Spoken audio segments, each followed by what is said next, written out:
Today I'm going to show you how to paint a Warhammer Fantasy stone troll, or any other kind of troll.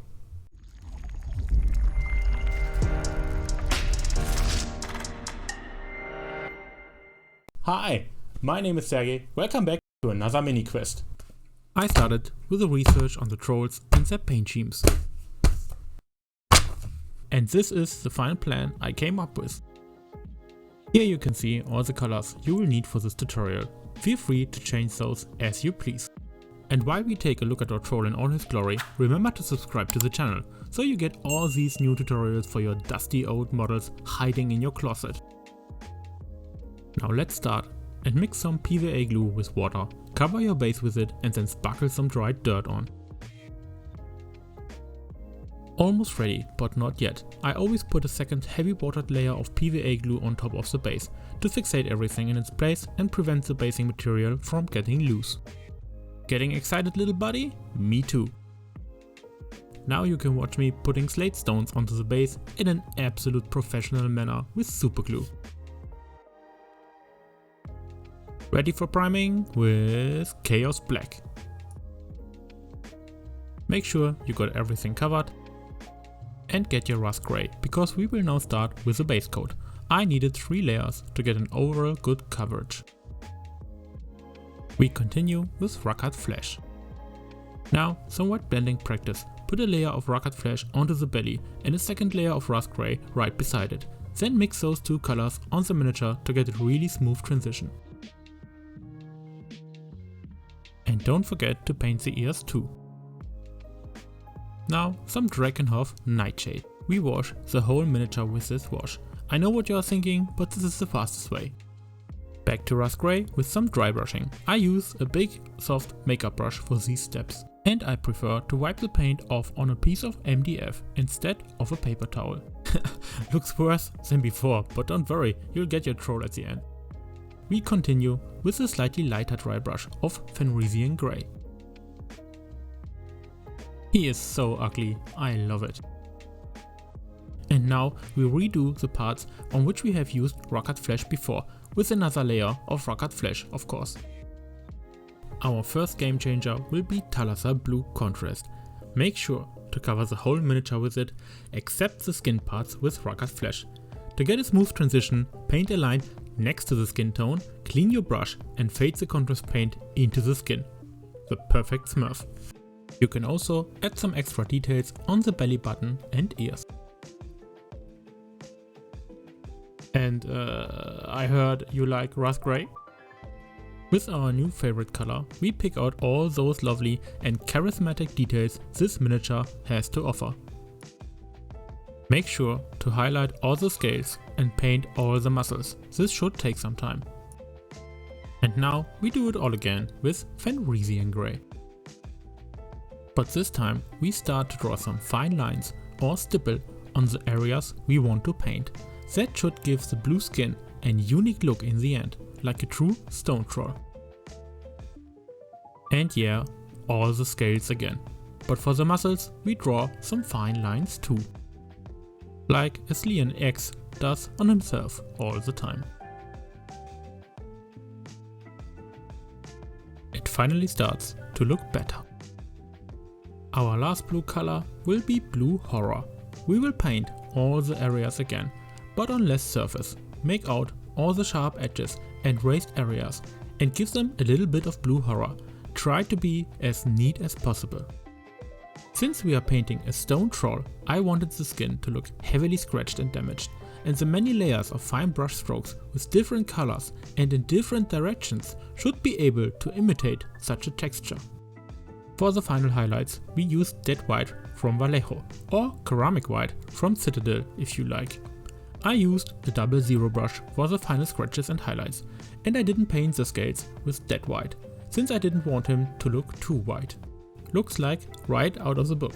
I'm happy so far, and you can be too, since this was the most time consuming step of this miniature. I continued with another layer of Rugged Flesh on the raised areas and to fix some mistakes I've made while painting blue. Pallid Witch Flesh is our next color. We mix it into our Rugged Flesh and start adding some horizontal lines on the belly and some vertical lines on the ears. Then we increase the ratio of pellet witch flesh in our mix and do it all again with some finer lines. You can add as many layers as you like this way.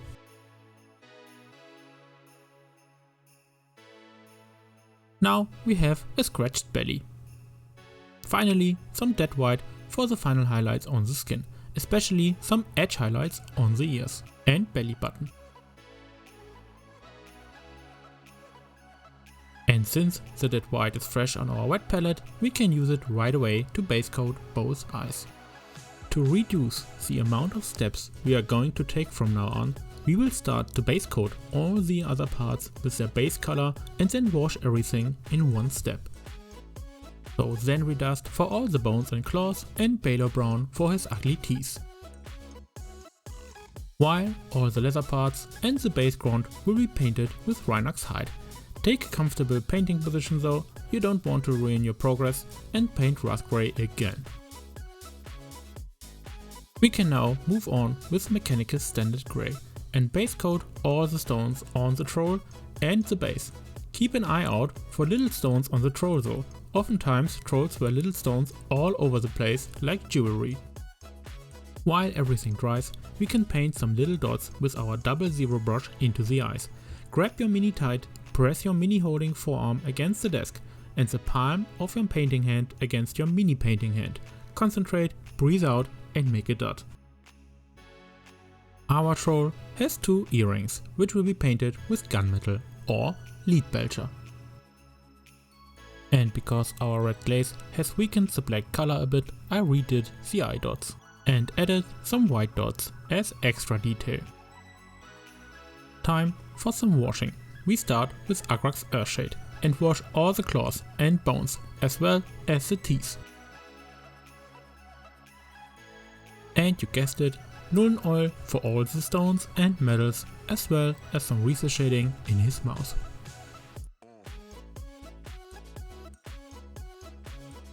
We also wash the fur parts of his leather armor on the front and back side, but not the leather itself, that would turn out quite too dark. Now we can start to add some details, starting with silver for all the metal parts, in our case both of his earrings. And Baylor brown for his teeth.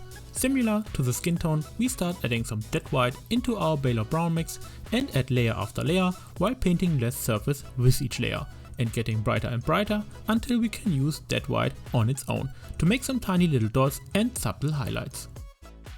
With the same procedure we continue to paint his claws. First a simple layer of Zandri dust and then Ushabti bone and dead white, just like the step before. For the final layer you can simply edge highlight all the claws with pure dead white while using the side of your brush. Paint consistency is the key, so if your edge highlights are too thick, try to water down your paint. Load your brush and put it on a paper towel for a short time to get the excess water out before painting. Onto some base dry brushing with burnt umber or any other earth-like brown you possess. I mix it with some Ushabti bone for a second lighter dry brush to get some more color variation. The stones are painted the same way, slightly lighter dry brush painting with brighter tones of grey, in our case Dawnstone, Administratum grey and Ulsan grey. If you don't have that many grey colors, simply mix them with black and white. Almost finished. The last part of this mini will be the leather and its fur. We start by stippling some Doombull brown on all the leather parts that would be worn out the most. Additionally, we edge highlight everything with the same color. Then we take out our 00 brush and paint some more subtle edge highlights and scratches with pure Ushabti bone.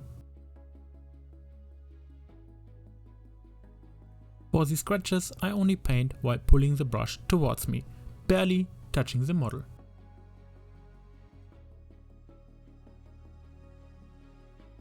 For the fur I used some burnt umber and after some layers on the raised areas I mixed in some Ushabti bone and repeated the well-known process.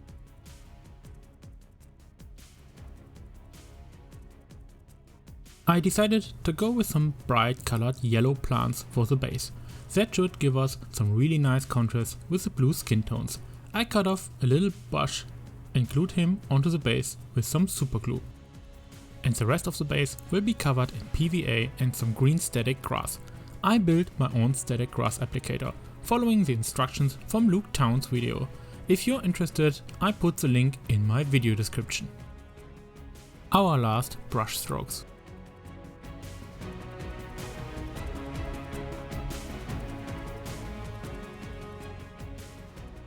Here we have a little size comparison between the standard goblin, our troll and the Troggoths. Much bigger, but overall I like the old face sculpts much more. You can also apply our paint scheme, colors and techniques to the modern Troggoths from Age of Sigmar. At least I did so in the past. They tend to have more flesh and muscles though. Thank you for watching. My last video really destroyed my schedule, but I tried to regain control. See you on our next mini quest. Bye!